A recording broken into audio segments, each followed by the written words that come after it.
Welcome back to another episode of Neurotransformations. I'm your host, Brody Miller, and today's guest is Richard Macias. Richard is the founder of Warpath Fitness, a fitness brand designed to help hardworking men overcome their vices so that they can live a better life. On today's episode, we talk about Richard's long journey to sobriety, how addiction can be a good thing, how to break the vicious cycle of self-sabotage, how Richard lost over 100 pounds in a year, as well as how he got his wife and kids back, and more. So I wanted to dive into your story a little bit and see how you went from point A to point Z, and like what was that like for you growing up, and can you just run us through where you came from and where you are today? Yeah, definitely, man. Yeah, so I grew up, in the typical, I'm Hispanic, so the typical Hispanic household. My mom and dad, they were married, they were together. I played sports growing up. I had a pretty good childhood. It was pretty good. I was always involved, like I said, in different activities. Very busy as a kid, and stuff happens, life changes. My parents, they did end up, splitting, getting a divorce. So of course that changed the family dynamic and how things were going for me as a kid. And I'm the oldest of three, so I have a younger brother and sister. And during that time that my parents split, I was already 15 years old, just trying to kind of find myself, figuring out who I was as a person. And then this event happened to me where I was kind of lost, right? My identity was kind of taken away from me. I wasn't sure what was going to happen as far as my life, my family's life. I was just used to having everybody together in the same household. Now all of a sudden, I'm meeting my dad on the weekends. My mom's dropping me off. I'm living somewhere else. I moved to Chula Vista, and I'm originally from the Inland Empire, San Bernardino area in California. So it was just a big change for me. I was getting into, middle school, high school. And luckily for me, I did play sports, so that did keep me on the straight and narrow and kept me busy. But unfortunately, I did still find alcohol. I still found, drugs, certain substances that I used to actually mask the pain.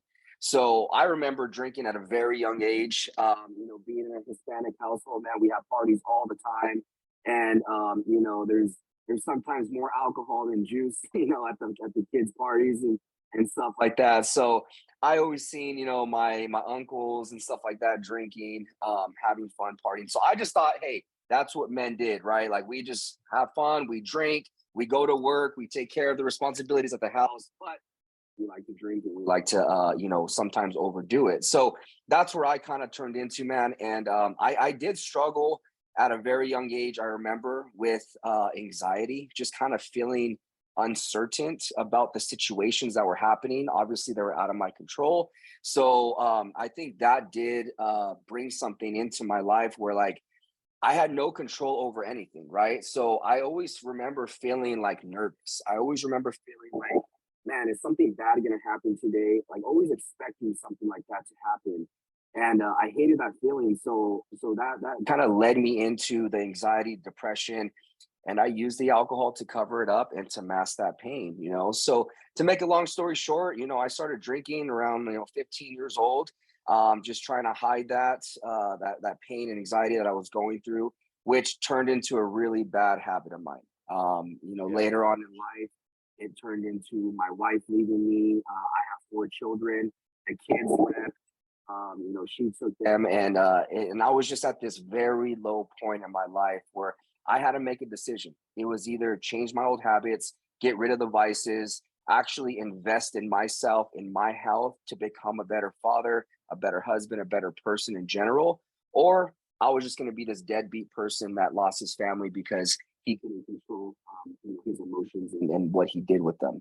So to make a long story short, that's basically where I was at point A. I was at my lowest point.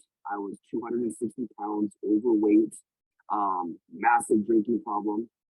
Now that I think about it, it was more of a discipline issue that I had because I had no control over my life at all. I couldn't control the drinks. I couldn't control the food. I couldn't control my thoughts in my head. my money. I was broke all the time. I had no control over my life, and I was still fighting to get that control, but I just couldn't do it. So that led me into I needed discipline, and that's when I really realized I had an issue, not only a drinking issue, but a discipline problem where there was a lot of stuff out of my control, and I was kind of making it worse for me at that time. So I ended up taking a step. I hired my own coach. I got help. I started my transformation journey. I lost over 100 pounds within a year. I'm completely sober. So during that time that I was losing the weight, I was also, getting rid of the alcohol and stuff like that as well. So completely sober, 100 pounds down. I felt great. I felt awesome. My wife came back. My kids were back. They started seeing the changes in me, not only physically, but mentally as well. The way I was talking to them, treating them, just overall my habits. I was a completely different person. Right. So that sparked a huge interest in me. It's like, man, I got to help guys that are just like me, that are struggling like me. I got to help them overcome this stuff because I didn't think it was possible. If you were to tell me back in the day when I was dealing with this stuff, I was like, you're lying, you're crazy. This is just my life. This is just who I am. And unfortunately, this is what I got to live with. But it is possible to change. You just got to kind of know the steps and the direction and don't quit. And you can do it. So that's what led me into getting into my own business, Warpath Fitness, and developing this system that that helped me get through everything that I went through and turn me into the person that I am now. So I help other men do the same thing, remove vices, get rid of the anxiety, depression, just overall become that best self, that best person that we could be. And I just use nutrition and fitness to do it. So that's part of the discipline part that I teach. Awesome, dude. Yeah, so many takeaways there. And you're such a well-spoken guy. Having tattoos, I've got tattoos. You don't often see that.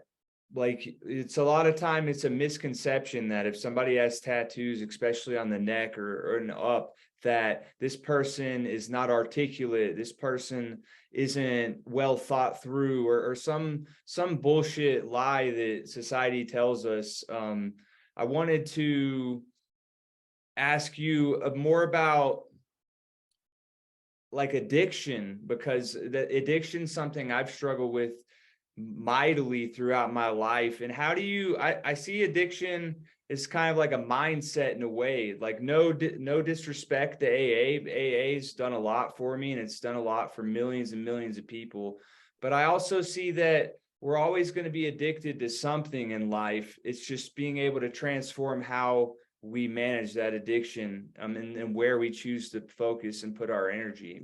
How would you look at that? I completely agree with you on that part.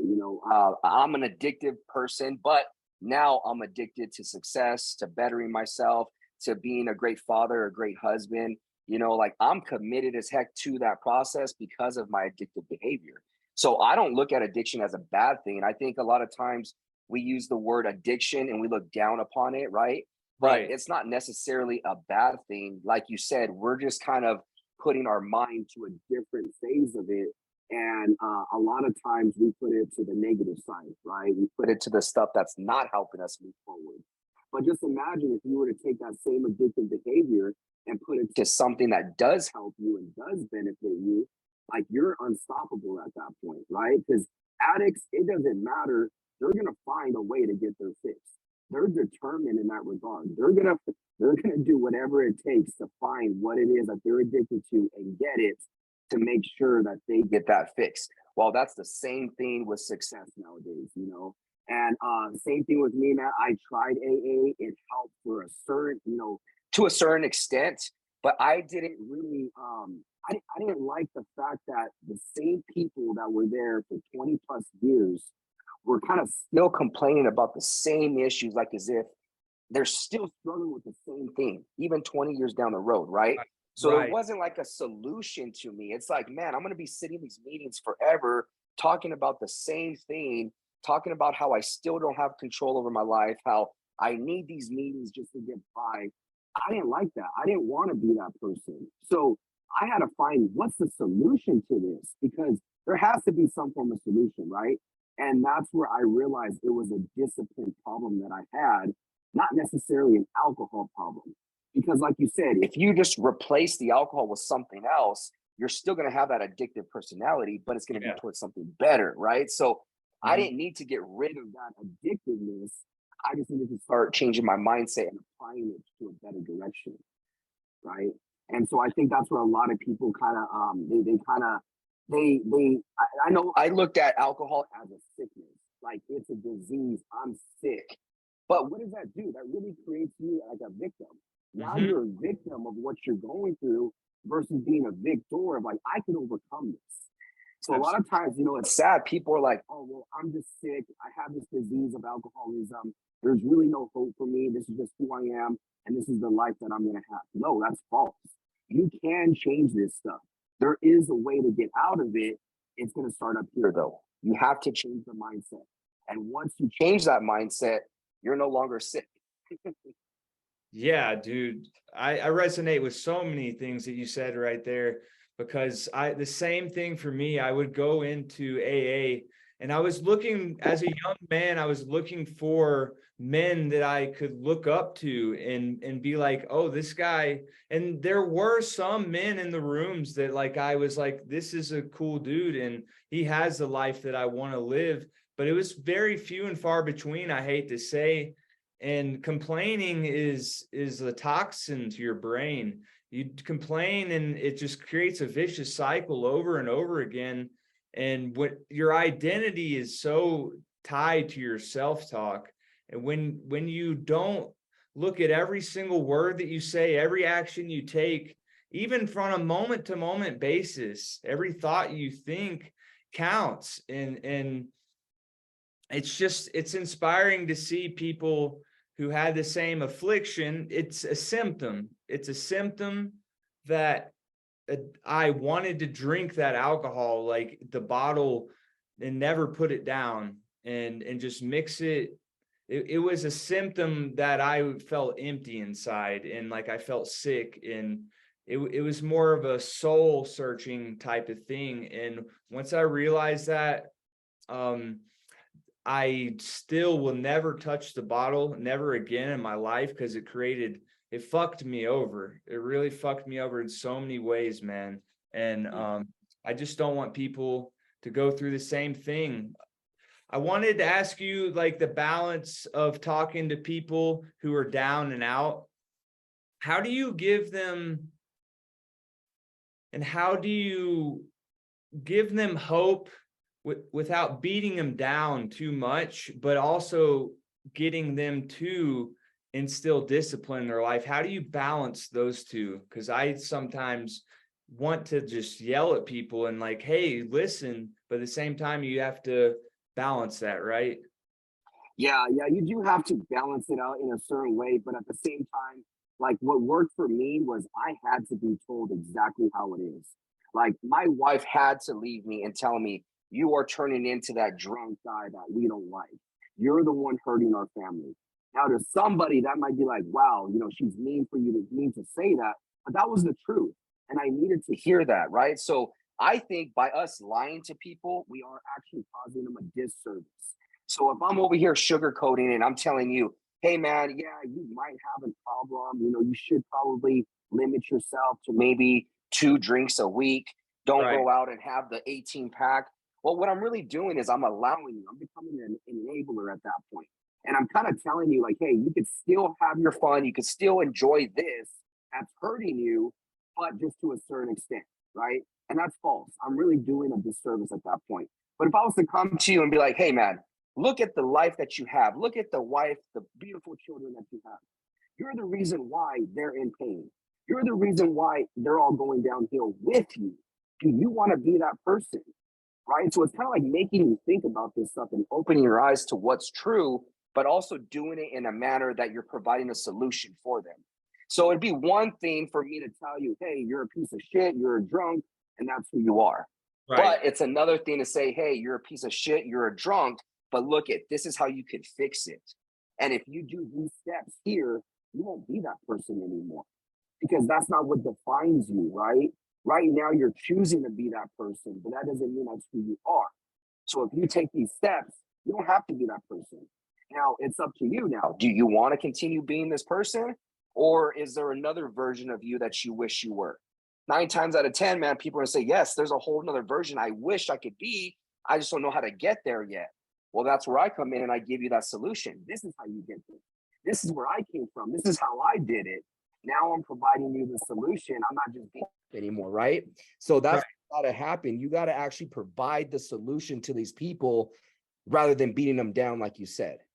So two different ways, Yeah, they're completely different. One is just kicking a man while he's down, and nobody likes that. That's a disgusting thing. But like you said, if you give them an avenue, a clear path, then some major change can happen.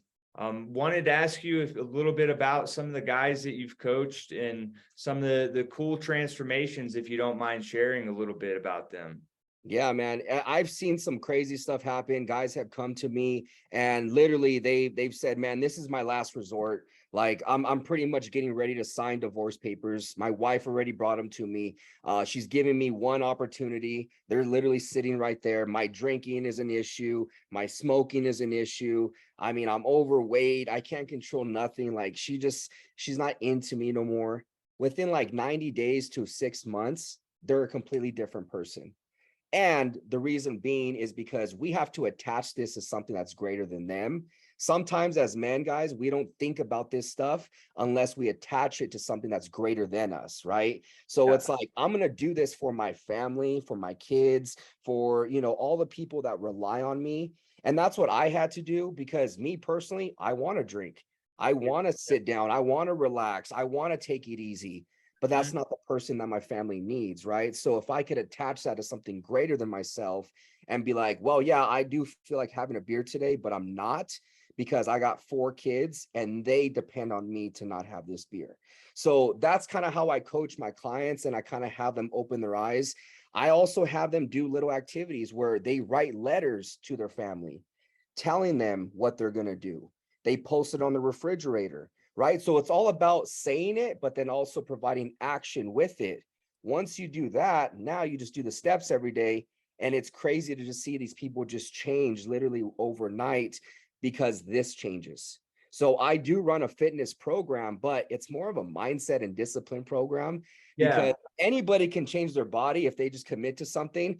But those people that just change their body, but they don't change their mind, they always go backwards. They always go backwards and revert to the same thing, right? So yeah, I had one guy in particular, man, he sent me a video. He had a bunch of alcohol and he poured it out into the sink. His wife and his kids are right there behind him. You could just tell his wife was so happy. The kids were clapping. It's like they got their dad back. You know what I mean? Like they got this person that they wish that they've had so long, and he's finally taking the steps to do it.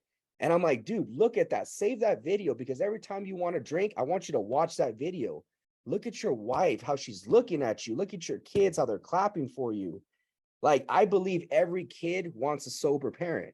Like, they don't want you drunk. They don't want you sloppy. They don't want you being somebody you're not, and unfortunately that's what we do. But yeah, man, I've seen some crazy transformations. Yes, physically, people get ripped up and stuff on the program, but it's more about this, man. It's more about people stopping everything that they've been struggling with the alcohol, smoking, stuff like that. And they've never been able to get a hang on it until now. And that's where I'm like, dude, I can't stop doing this, because I'll be honest with you guys, like, sometimes I wake up and I'm like, man, am I really doing it? Am I really making an impact? And then I see people's stories or they text me and like, dude, you changed my life forever. Like, thank you for that. That right there, that's everything to me. I'm like, I got to continue doing this stuff. This is my purpose here on earth. So yeah, man, I that's one of the best things about my job is being able to physically see that transformation, but then also having like the family reach out to me, like, thank you for giving me my husband back. Thank you for giving me my son back. Like that right there, that's huge. Yeah, I love that. The ripple effect. You drop a pebble into a pond and it ripples out. And most people, if you just understood, if you're listening right now, if you understood that it starts with one little action, it starts with a powerful action. and it ripples out to you and your family. And I wanted to talk about self-sabotage because I'll be quite frank with you. A couple years ago, I was really on the right path, and I slipped up, man. I'm not going to go into detail about. I slipped up really bad. I'm not going to lie. And I see it now as a big bad moment of self-sabotage. And how do you avoid that? Because when that cognitive dissonance occurs between your brain, I created a completely new identity. As you can tell, like just speaking with me, than I was a fraud. I was a fake. I was a punk, dude. And that punk side of me came back one night. How the heck do you not slip? It's tough sometimes. I'm not gonna lie. Yeah. Yeah. It's tough, man, but everything has to happen up here, right? So like that's where Warpath came from, is I had to create this alter ego because Richard, like I said, he's gonna slip, he's gonna fail, he's gonna be weak, he's gonna want to have drinks and be lazy, but Warpath doesn't. Like Warpath is this individual that is just, he's on his grind, he doesn't slip. This is who his family needs to be. So when I feel that way, like, man, I'm gonna slip right now, I literally just changed my mindset into Warpath. Warpath does not do that, right? And so it's like creating that alter ego, whatever works for you. But yeah, self-sabotage is like the greatest form of like non-existent self-love, right? So at the time that you're not giving yourself that love, you're gonna want to self-sabotage. Yeah. Right. And that's where you have to come in and check yourself and really ask yourself, am I doing everything right to keep me on this path? Because the moment that I veer off, that's the moment I'm in that danger zone and I am going to slip. I am going to go backwards. Right. So like I tell myself all the time, I'm never going backwards to drinking. And I believe that in my head, I am never going back. But that doesn't mean that I can't let the foot off the gas and that I can't just, allow myself to be in certain situations. Like for me, I have to work out. I have to eat right. I have to do my meditation and my prayer. I have this system in place that keeps me sober. And the moment I don't do that system or I don't do that program, I'm in that danger zone, right? So it keeps me on that straight and narrow. So that's why my program, my system that I teach other guys, I do the same exact thing because that's what saved my life. And if I stop doing that program, I'm going to go backwards. And I know that about myself, So yeah, self-sabotage is just one of those things, and you have to be, you have to kind of have this like sixth sense in a way of like, hey, I'm stressed out, like those triggers, right? What are your triggers? What are those areas that for sure, if you experience them, it's going to make you want to drink more, or it's going to want to bring you back to that place. So it's also being aware of those, if when you get stressed out, you're going to crave alcohol, well, then you got to keep your stress to a certain level because literally your sobriety is, relying on that. And so yeah, that's what helps me stay sober and on the straight and narrow is knowing every single day, no matter how hard it gets, no matter how busy I am, I have to do at least the 5 things that I do in my program, which is my early wake up time, my meditation, my prayer. I got to work out, I got to eat healthy, and I got to journal. I got to do those 5 things no matter what. And if I do those 5 things, more than likely that day, I will get past that day without drinking. Right. You're on the right path. And Mm-hmm. did Warpath come from a warrior's path? Because I think all men need to be warriors. Like truthfully, I've been doing a lot of research about it, and like getting outside and forcing yourself to do things, not necessarily like as a blood and guts type of warrior, I'm going to stab you, but like a warrior for good. And I don't mean that in any corny way or anything. It's like a real man has to be on that warrior's path, always testing himself, always pushing himself and the people around him. And that can mean being a nice guy, giving a smile. That's a warrior to me. Like I want to know more about like that mindset of the warpath. Yeah, exactly. That's exactly what it is. I created Warpath because during the time that I created Warpath, I was going through a war. I was on this path, on this journey, and I had to bring out that warrior spirit out of me, right? So men, they need a challenge. We need something to hunt. Like, think about it. Back in the day, what did we do? We were hunters. We went out, we hunted our food, we gathered everything for our family, we brought it back. We're providers. That gave us our worth. That gave us who we are as men. We take care of our family. Well, nowadays, there is none of that. You go to the grocery store, you buy your food, you can even get it delivered to you now. There is no like working towards anything, right? And that's where a lot of guys are depressed. They're anxiety, they have anxiety now, they're overweight, because guess what happens? They get the job, they get the wife. What is there to pursue anymore? It's just the same thing over and over and over again. They go to the same job, they drive the same car, they're with the same wife, they're doing everything. It's like a mundane, just day-to-day thing. Now, what are they looking for? They're looking for that spark, which is the alcohol, to feel different. They're looking for the drugs, they're looking for the excitement, so they're going out. And guys don't even realize this. They don't even realize that. When I point this out to a lot of guys on my team, I'm like, what is your goals? What are you actually working towards right now? You know what I mean? It's like meeting your wife for the first time. When you met your wife, what did you do? You made sure you were showered. You made sure the car was clean. You made sure everything was right, because you were in pursuit of something that gave you that energy, that value, right? So yeah, that warpath is definitely it's a warrior's path. It's what we have to do as men. And a lot of it too, like, I have a son, right? So I want him to actually have something to where it's like, nowadays you turn 21, now you could drink. Now you're considered a man, right? That doesn't do anything for us anymore. So for my son, there's going to be something that he has to do in order to become a man. And once he does those things, now he will say, I'm a man because I did this, because I'm doing these steps. And this is what creates the man inside me. I'm a provider. I do certain things. I work hard. I take care of my sister. I take care of my mom. All the values that men should have, versus I'm 21 now and I can go drink. That's about it, right?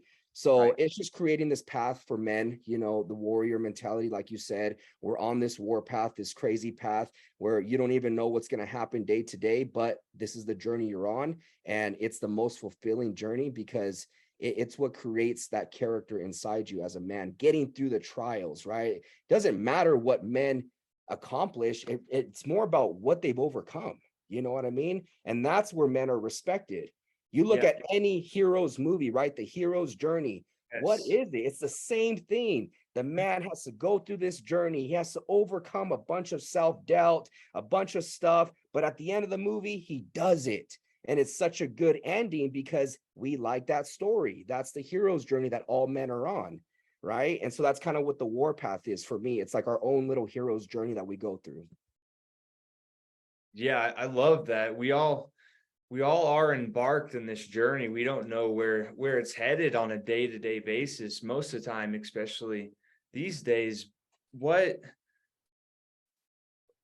it comes to facing like your deepest fears, like I acknowledge I have some fears, the common ones, the fear of dying sometimes, the fear of I think my biggest fear, if I'm being quite frank, is the fear of abandonment, and of being abandoned. And I'm wondering, other than staying on that hero's path, how I can face that fear without like going to an extreme. Does that make any sense? So you're trying not to get to an extreme where, what do you mean by that? Where like, let's just say I'm abandoned by my wife, or I'm abandoned by my family, or I'm abandoned by my friends. That kind of abandonment. Yeah, that's scary for me. you Yeah, know? I get it. I get it. Like, not letting it affect your life, because let's be honest, as long as you're being a good husband, stuff like that, there shouldn't be a fear of abandonment from your wife, right? It's like Right, yeah. overthinking that type of stuff. Yeah. Right, yeah. I completely get that. Yeah, like me, dude, my biggest fear is just going back to that person I was. I've worked so hard to become this new person that my biggest fear, honestly, would be having my family look over my grave and just say, he tried, he didn't pull it off. He tried to provide for us. He did it for a little while, and then he went backwards. He Oh, yeah. died still drinking. You know what I mean? He died still being this guy that he said he would never be. But look at him, right? Or that's what kind of got me to this point too, because I didn't want my family looking over my grave like, man, he just couldn't do it. He couldn't even do it for us. You know what I mean? That's sad. I don't want them to be sad over my life. I want them to look over my grave and be like, man, he did that shit. Like, let's celebrate his life. He started off like this, and then look at where he turned out. Like, that's a man right there. That's a provider right there. My son just being happy. Like, I want to be like my dad. My daughter's looking at me like, man, that's the type of man that I want to be with, you know, like he was a man's man. So my biggest fear would just be to let my family down again, because Yeah. I've done it before and I've changed my ways. And this is what keeps me on that straight and narrow, because that's my biggest fear. And so if that's my biggest fear, I'm going to make sure every damn day that doesn't happen. I don't care about dying. I don't care about any of that, because to me, I've already died. You know what I mean? So I don't fear something that I've already gone through. Like, I was at my lowest point. I was dead. Even though I was here breathing, I wasn't living my life. There wasn't no life living at that point. I was just taking up air. Now I'm alive. You know what I mean? So Yeah. I came back from the dead. So, and then plus my faith, my religion, you know, I believe in Christ and stuff. So it's like, I'm gonna live for eternity as long as I continue doing what I got to do. So death doesn't scare me. And that's what keeps me from like, there is no fear. There is no failure. I'm going to continue doing everything, because what can happen? I die. Oh, well, I've already been there. Yeah. You know what I mean? But one thing that really will mess me up is, you know, having my family look over when I'm dead. Like, he didn't do it. He didn't do it. He was just all talk, you know? Right. Yeah. That's the worst kind of individual out is somebody who doesn't practice what they preach. And I can totally relate. What are diving a bit more into like fitness and nutrition, and how it just makes you feel so much better when you're eating broccoli instead of a pack of donuts in the morning. It makes a huge difference, man. And I just want to dive into maybe some real specifics about nutrition. You're a pretty swole guy, so I want to ask you a bit, like, do you go through cycles of like bulking and cutting? Yeah. So right now I'm trying to get ready for a bodybuilding show. So right now I'm just trying to put as much muscle as I can. So when I first started, I was really fat. If you go on my Instagram, you could see my before pictures. Yeah. And I was like 260 pounds, probably like 45% body fat. So I lost, like I said, Really? yeah, dude, I was big. I Wow. was really big. Yeah. Yeah. So like during the first year of my transformation, I lost over 100 pounds. So I got down to 145 pounds from 260. So at that point, I was skinny. You know what I mean? I lost a lot of fat. The muscle that I thought I had wasn't there, you Yeah. know. So so I went to that phase. I lost all the weight, I got shredded, I got real lean, and then I started bulking up from there to where I'm at now. So I've been like on like a 2-year bulk since then. Okay. Just bulking up, and then maybe a couple months I'll cut a little bit, you know, just to kind Yeah. of cut off some fat, and then I'll keep bulking again. So yeah, it's definitely a process. Nutrition is key with everything. And so I'm on point, man. It's almost like a full-time job eating for me, because I'm eating like 6 or 7 times a day, every 2 Really? hours. Like, I'm Yeah. on it. When I tell you I'm disciplined, bro, I'm disciplined from everything, from when I eat to how much water I drink to my workout schedule to my work that I have to do for my clients. Like, every single thing is accounted for. Like, I don't just have time to waste, you know what I mean? And so yeah, I do go through those phases, you know, bulking, cutting. That's cool, man. And the reason I brought that up was because I've been thinking a lot about expansion and contraction. We all go through expansion and contraction universally, whether we're realizing it or not. And there's seasons in life as well. So, you know, you fall, whatever, summer, et cetera, et cetera. So that's kind of what I was thinking was just wanted to know more about nutrition and fitness. Yeah, last couple of questions before we kick this thing off. What if I can ask you, what are like the top 5 books that could have read in your life? Outwitting the Devil by Napoleon Hill. The seven Habits of Highly Effective People by Stephen Covey. I have them all right here. I have The Power of One More from Ed Milet. This is a good one of mine. If you could see that, you probably can't see. Yeah. Ed Milet right there. There's another one from Joe Dispenza. Yes. I love his books here. So there's another one here. So I'm into a lot of just of course the Bible. I got the Bible. I'm into a lot of self-help books, mentally self-help, discipline. Just I'm on that road of like self-investment, just trying to be the best person I can. And it's just like a never-ending road, right? Like you continue going, you can continue going down it. So those are the books I like, but I really don't spend a lot of time reading too many books. I literally read the same books over and over and over again until I get them down. So like I was reading, what's that other book by Napoleon Hill? I think I have it right here. Let me see. Think and Grow Rich. Yep. So I've been reading this one for like 2 years. You know what I mean? Just over and over again. And I could literally pull something new out of it every single time I read it. You know, so I'm more about, it doesn't matter how many books you read, it's about what you gather from them and actually apply to your life. That's what really matters. Yeah, dude. Amen. What are some just quick tips, and are you into like quick tips or quick strategies that can just help guys? Like I've been developing more and more kind of quicker stress reduction strategies. Do you have any like just quick things that they can do? Are you into like breath work or anything like that? Yeah, breathing big time, you know, so just different breathing rhythms, you know, holding your breath, expelling it, stuff like that. When you get stressed out, have that anxiety come up, you know, so I'll do a lot of breath work, meditation as well, just trying to get calm, ease my mind, prayer, just praying, speaking stuff into existence, writing, you know, a lot of stuff that I deal with.